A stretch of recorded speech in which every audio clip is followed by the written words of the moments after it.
Bonjour à toutes et tous, je me présente, je suis Madame Le Dinf. J'enseigne au Collège Paul Éluard en tant que professeure de lettres classiques.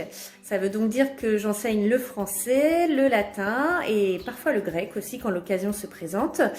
Je fais cette petite vidéo pour vous, élèves de 6e, afin de vous présenter l'option latin pour l'année prochaine en 5e au Collège de Paul Éluard. Allez, c'est parti!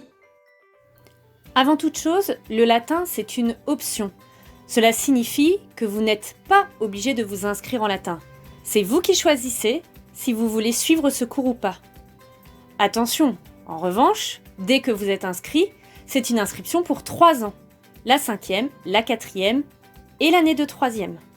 Donc il faut être sûr de soi, car on s'engage pour jusqu'à la fin du collège. Le latin, c'est une option qui se suit à raison de 2 heures par semaine, toutes les semaines, que ce soit en 5e, en 4e ou en 3e.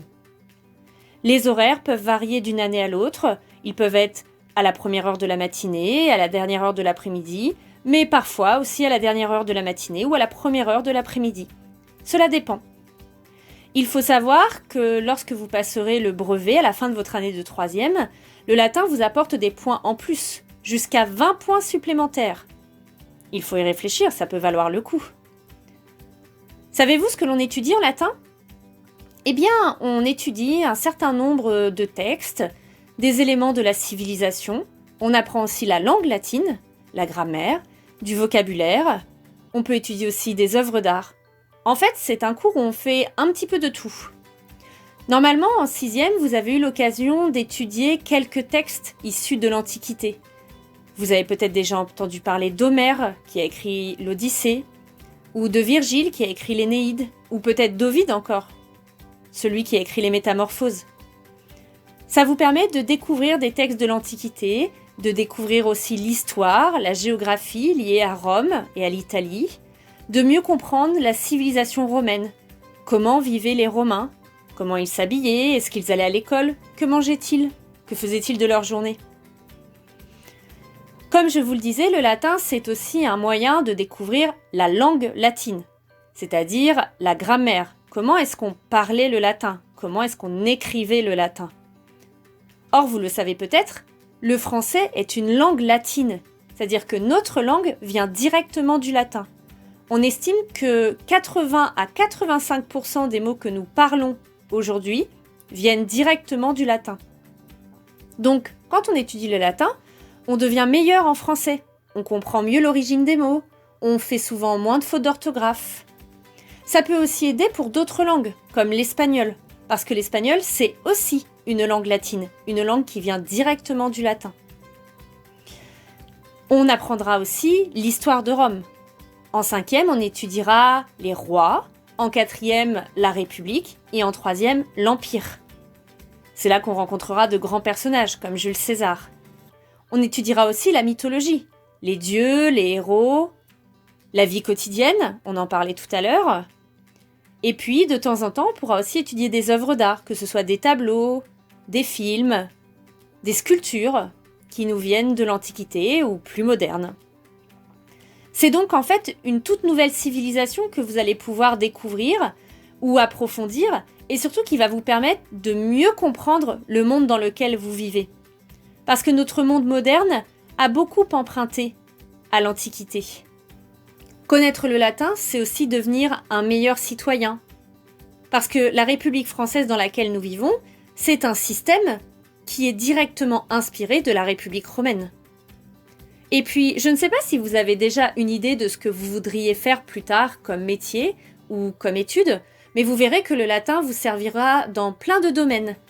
La médecine, la botanique, la pharmacie, tout simplement parce que le vocabulaire est directement inspiré du latin, le droit, qui est aussi fabriqué à partir du droit romain, la littérature, l'histoire, l'archéologie, le journalisme. Globalement, connaître le latin, c'est maîtriser une certaine culture et un vocabulaire technique qui vous sera utile quel que soit le métier que vous ferez plus tard. En plus, très souvent, le latin se fait en petits groupes. Souvent une quinzaine d'élèves. C'est un peu moins nombreux qu'en classe entière, ça permet de plus participer à l'oral, d'échanger de manière plus libre. Pour vous donner envie d'étudier le latin et aussi pour vous montrer que, sans le savoir, vous connaissez déjà très bien le latin, je vous propose un petit texte. Il s'agit des 4 premiers vers d'un livre intitulé l'Énéide, écrit par un auteur latin, Virgile. Il a vécu à l'époque du premier empereur romain, Auguste. Virgile, dans l'Énéide, va raconter le parcours d'un héros de la guerre de Troie, Énée, un Troyen obligé de fuir sa ville après l'incendie de la cité par les Grecs. Énée va donc fuir à travers la mer avec une mission que lui ont confiée les dieux, reconstruire une nouvelle ville pour remplacer Troie. Énée, vous le savez peut-être, c'est un personnage important. Parmi ses descendants se trouvent notamment les jumeaux Romulus et Rémus, qui sont à l'origine de la fondation de Rome. Je vais donc vous lire le texte qui s'affiche à l'écran, déjà pour que vous entendiez un petit peu à quoi ça ressemble du latin, et je vous donnerai après la traduction, je vous demanderai de me trouver certains mots français dans le texte latin. Vous verrez, ce n'est pas si compliqué. Arma virumque cano, Troiae qui primus aboris, Italiam fato profugus Laviniaque venit litora, multum ille et terris iactatus et alto, vi superum saevae memorem iunonis obiram. Et voici la traduction. Je chante les armes et le héros qui, premier entre tous, chassé par le destin des bords de Troie, vint en Italie, au rivage où s'élevait l'Avinium. Longtemps et sur terre et sur mer, la puissance des dieux d'en haut se joua de lui à cause du ressentiment de la cruelle Junon. Dans ce texte, Virgile va raconter l'histoire d'Énée, les combats qu'il va mener, depuis le moment où il est obligé de quitter Troie jusqu'au moment où il arrive en Italie, près d'une ville qui s'appelle l'Avinium.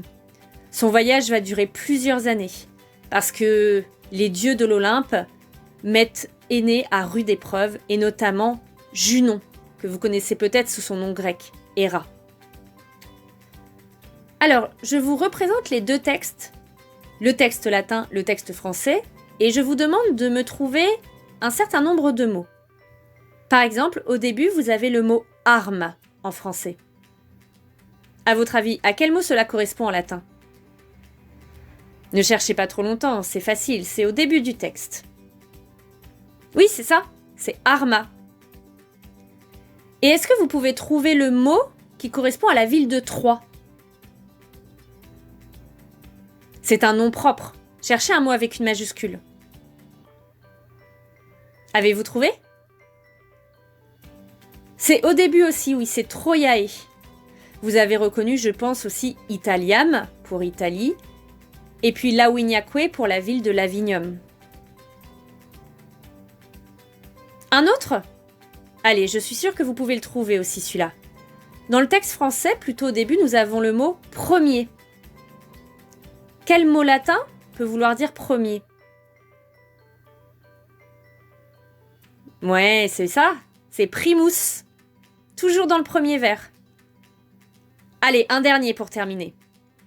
Nous avons aussi le mot « terre », et sur terre et sur mer. Cherchez-moi ce mot dans le texte latin. Ah, je savais que c'était trop facile. C'est bien terris, au 3e vers. Vous voyez ? Vous connaissez déjà de nombreux mots latins sans le savoir. Alors, est-ce vraiment si compliqué le latin ? Cette vidéo est maintenant terminée. J'espère qu'elle vous a plu et surtout qu'elle vous aura donné envie de vous inscrire en latin pour l'année prochaine. Si vous avez des questions, n'hésitez pas à les poser à votre professeur de français ou à votre professeur principal. Et s'ils n'ont pas les réponses, eh bien ils me demanderont et je vous passerai toutes les informations nécessaires. Allez, inscrivez-vous nombreuses et nombreux en latin. Je vous attends. À l'année prochaine!